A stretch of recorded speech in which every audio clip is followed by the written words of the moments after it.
Our regiment charged the French with the bayonet, and we drove them back with great slaughter. In the midst of the melee, I saw the eagle of the 8th Regiment. Their officer had it in his hands, cheering his men on, and around him they fought like demons. I made towards him, cut him down, and wrenched the eagle from his grasp. At the same instant, one of their grenadiers seized hold of it also.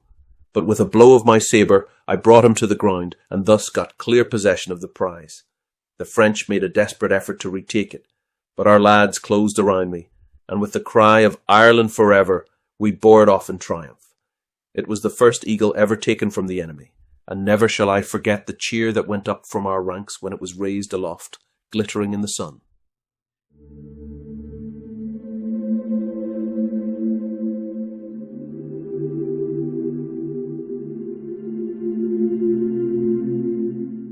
The charge of the 87th Regiment, under Lieutenant Colonel Doyle, was most gallant and successful. It was directed against a column of the enemy, and after a very sharp conflict, in which the French general was killed, the eagle of the 8th Regiment of Ligne was captured by Sergeant Masterson of the 87th. The regiment made a desperate but vain attempt to recover it. Their column was broken and driven back with great slaughter.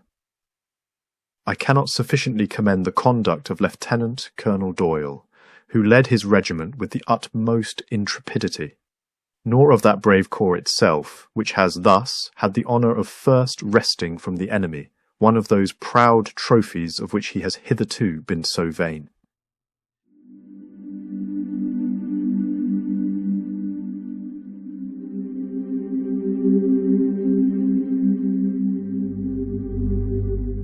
In the thickest of the fight, Ensign Edward Keogh rushed upon the enemy's standard-bearer, and seizing the staff of the eagle, strove with all his might to wrest it from him.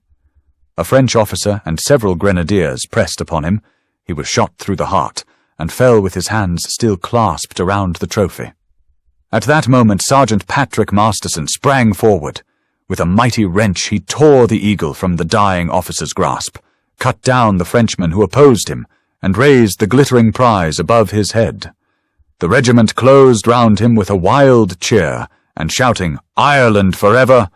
bore it away in triumph.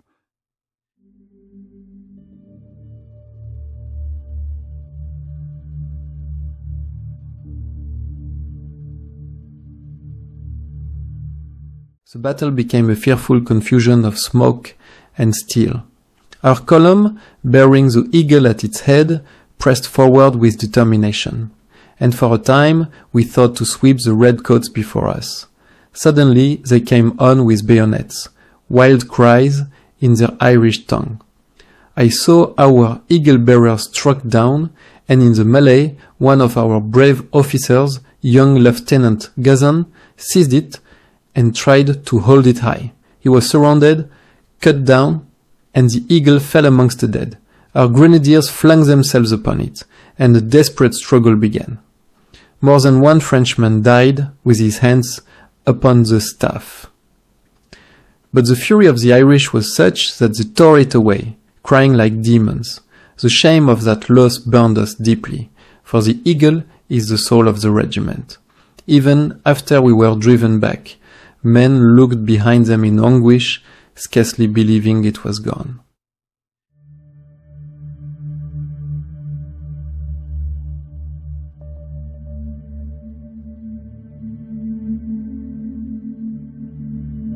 The combat was close and terrible.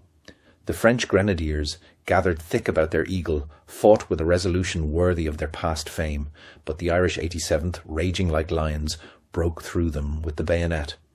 Ensign Keogh, a noble youth, was slain in the struggle, grasping the staff of the trophy, and at the same moment Sergeant Masterson, of the same regiment, wrested it from the hands of a gigantic grenadier, who bit the dust beneath his stroke. Then arose such a cheer as only Irish throats can give, and the eagle of the 8th of the line was borne off in triumph. Never before had the French lost one of these proud standards, and the event filled the field with astonishment.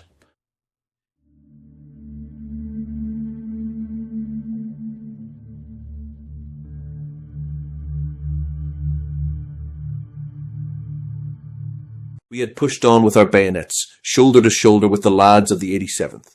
The smoke was so thick we could scarce see 10 yards. Yet I heard a shout that rose above the rattle of muskets, a cry of "Ireland for ever!" And at that moment the mist parted, and I saw it plain. The eagle of the French 8th, glittering like gold in the sun. One of our ensigns, Keogh they called him, had seized it and was cut down on the instant. Then a great Irish sergeant sprang forward, striking right and left with his sabre. He dragged the staff from a Frenchman's hands, and the men closed about him as if to carry a king. The cheer that followed was like thunder. I remember thinking, even as I rammed another cartridge down my barrel, that we were seeing history made before our eyes. When the firing slackened and we looked back, there was the eagle borne high, with the green flag of Ireland fluttering behind it. Never had I seen our fellows so mad with joy